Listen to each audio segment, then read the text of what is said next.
उत्तर प्रदेश बरेली में शुक्रवार को जमकर बवाल हुआ।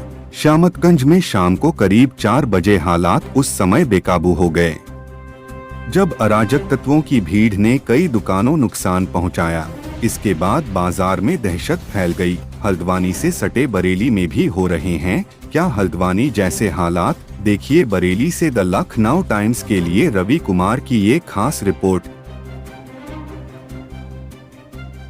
हमारे लोग जो आने चाहते थे वो हम तक नहीं पहुंचने दिए गए, जबरदस्ती उनको रोका गया बैरियर लगा के और खौफजदा करके। मैं हुकूमत को सिर्फ ये दिखाना चाहता हूं कि मैंने जो बात कही थी कि हमने अपने नौजवानों को कंट्रोल किया हुआ है, अगर कंट्रोल से बाहर हो गए तो हुकूमत के लिए बड़ी दिक्कतें पेश आ जाएंगी। विश्व हिंदू परिषद और बजरंग दल जैसे संगठन हुकूमत की सरपरस्ती में जो बेईमानी कर रहे हैं, हिंदुस्तान की अदलिया हुकूमत के दबाव में जो बेईमानी कर रही है, मैं देख रहा हूं कि हुकूमत भी और अदालतें भी आज कानून के मुताबिक काम नहीं कर रही है, बल्कि अपनी आस्था के मुताबिक काम कर रही है और अपनी आस्था जबरदस्ती मुसलमानों पर थोपने की कोशिश की जा रही है। जिस दिन हमारा नौजवान जवाब देने पर मजबूर हो जाएगा, उस दिन मुल्क के हालात खराब हो जाएंगे। इसीलिए मैंने, जैसे आपने देखा होगा कि गीजर में सेफ्टी वॉल्व लगा होता है, लावा अंदर अंदर बहुत पनप रहा है, बहुत बड़ा ब्लास्ट हो सकता है। मैंने ये छोटा सा काम करके लोगों के जज्बात को कंट्रोल करने की कोशिश की है और सेफ्टी वाल्व का काम किया है। मैंने उस प्रेशर को दूसरे रास्ते से निकाला है ताकि वो हमारे शहर का अमन खराब ना हो। हुकूमत को हमारा इसमें साथ देना चाहिए। अगर हुकूमत दंगा और फसाद चाहती है तो हम तैयार हैं। न पुलिस की लाठी से डरते हैं, न गोली से डरते हैं, लेकिन हम अपने शहर के अमन से और अपने देश के अमन को बनाए रखना चाहते हैं, इसलिए हमने जवाब दे दिया है।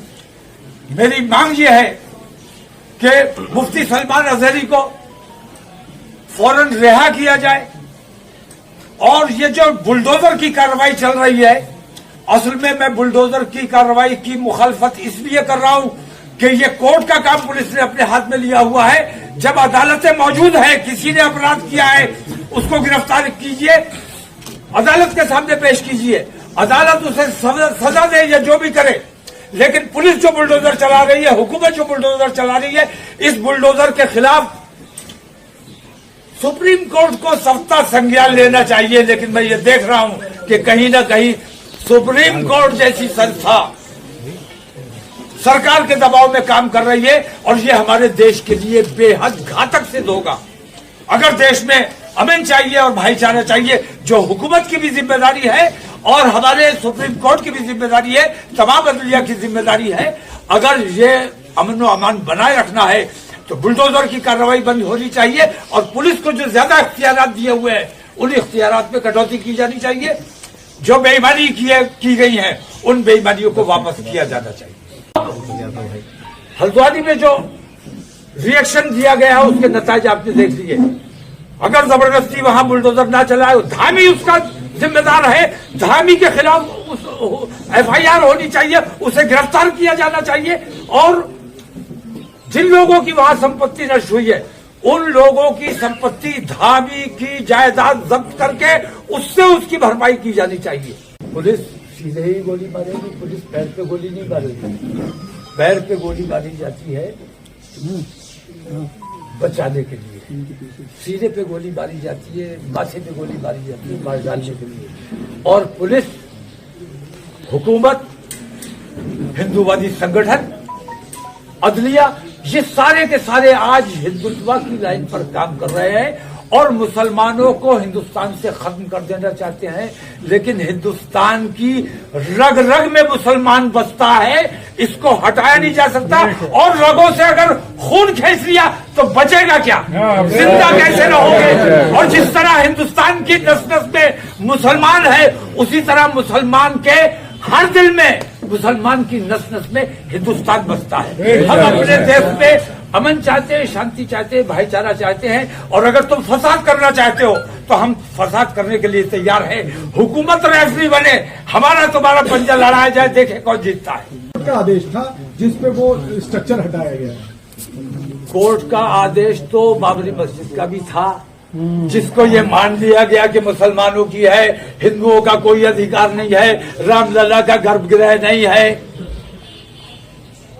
अभी कौन से कानून के तहत, कौन सा कानून है जिसने ज्ञानवापी मस्जिद के अंदर तहखाने में पूजा करने की इजाजत दे दी? किस कानून के तहत दे दी? कानून यह है कि 1947 के बाद जहां मंदिर है वहां मंदिर रहेगा, जहां मस्जिद है वहां मस्जिद रहेगी। वर्शिप एक्ट मौजूद है और एक्ट की मौजूदगी में अगर कोई जज अपनी समझ के मुताबिक काम करता है तो वो न्यायालय का अपमान करता है। ऐसे न्यायालय के अपमान करने वाले जज के खिलाफ कार्रवाई की जानी चाहिए। आपके रिश्तेदारों की संपत्ति की खंगालना शुरू कर दिया गया है। मेरे रिश्तेदारों की संपत्ति खंगाल लो, मेरी संपत्ति खंगाल लो, मुझ पर ईडी भेज दो, मेरे घर पे बुलडोजर भेज दो, मैं हर तकलीफ हर परेशानी सहने के लिए तैयार हूं। लेकिन मुल्क में जो कुछ भी बेईमानी चल रही है, इस बेईमानी को अब किसी कीमत पर बर्दाश्त करने के लिए तैयार नहीं। आपका प्रोटेस्ट किस बात को लेकर है? मुख्य क्या बात है, अगर एक या दो बात करें? हमारी तमाम इन बेईमानियों के खिलाफ, जो कोर्ट बेईमानी कर रहा है, जो हुकूमत बेईमानी कर रही है, जो हिंदूवादी संगठन बेईमानी कर रहे हैं, लिंचिंग कर रहे हैं, हमारी बहन बेटियों के नकाब खींचे जा रहे हैं, हमारे ऊपर जुल्म ज्यादती हो रहा है, बेइज्जतियां की जा रही है, इन तमाम चीजों के खिलाफ अजहरी को गिरफ्तार कर लिया गया। उसकी रिहाई के लिए अजमेर शरीफ में भी तुम्हें भगवान नजर आ गया। भगवान तो है, वो भगवान तो है, तुम अपने तरीके का भगवान वहां बिठाना चाहते हो। अजमेर शरीफ में भी तुम्हें भगवान नजर आ गया, हमें तो पहले से नजर आया हुआ है, तभी हम जाते हैं हाजिरी करने के लिए। अवैध तरीके से जो मुसलमानों पर जुल्म करे जा रहे हैं, कहीं पे मस्जिद बुलडोज कर दी जा रही है, कहीं पे मदरसे को गिरा दिया जा रहा है, मुसलमान स्कॉलर्स जो हैं उन्हें इलीगल तरीके से डिटेन करा जा रहा है, हमारे राइट्स नहीं दिए जा रहे हैं। सीए, एनआरसी, अलग अलग तरीके से सिर्फ मुसलमान को समझाने की कोशिश की जा रही है ताकि मुसलमानों की आवाज को दबाया जाए, मुसलमानों को दोयम दर्जे का नागरिक बनाया जाए। उसके खिलाफ एक एहतजाज है, मुसलमानों को दबाया जा रहा है।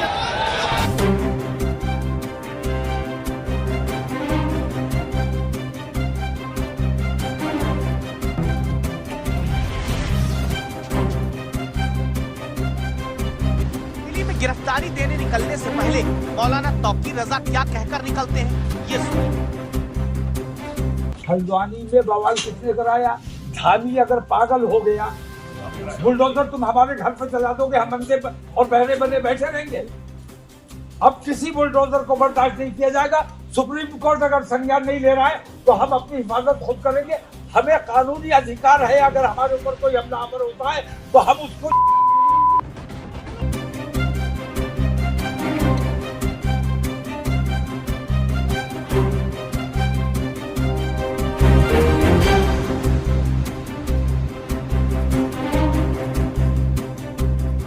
सिविल कोड रहा कहां जब आपने उसमें से कुछ को मुस्तस्ना कर दिया, कुछ को छोड़ दिया, इसका मतलब यूनिफॉर्म नहीं रहा। तो ये बेईमानी हो रही है। ये तमाम चीजें सिर्फ मुसलमानों को सताने, दबाने और परेशान करने के लिए।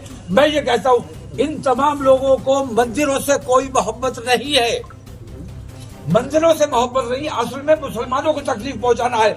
अगर वाकई तुम मंदिरों से मोहब्बत करते हो, ज्ञानव्यापी मैं छोड़ने को तैयार हूं, दस्तबरदार होने को तैयार हूं। चलो पहले चाइना तुम्हारे कहा कितना कब्जा कर लिया है। कैलाश मानसरोवर चाइना के बाप की जागीर रही है, हिंदुस्तान का है। और हमारे दौरे हुकूमत में हमने हिंदुओं को वो सौंपा था कैलाश मानसरोवर। आप विश्व शक्ति बने हुए कैलाश मानसरोवर, अगर वाकई तुम हिंदुत्व की बात करते हो और मंदिरों की बात करते हो तो मुसलमान कमजोर है, उस पर बुलडोजर चला के उसकी मस्जिदें तोड़ दोगे। अगर तुम ईमानदार हो अपने मंदिर के लिए, अपने हिंदुत्व के लिए, मैं तुम्हारे साथ चलने को तैयार हूं। चाइना से पहले कैलाश मानसरोवर को आजाद कराइए, मैं ज्ञानव्यापी से दस्तबरदार होने को तैयार हूं।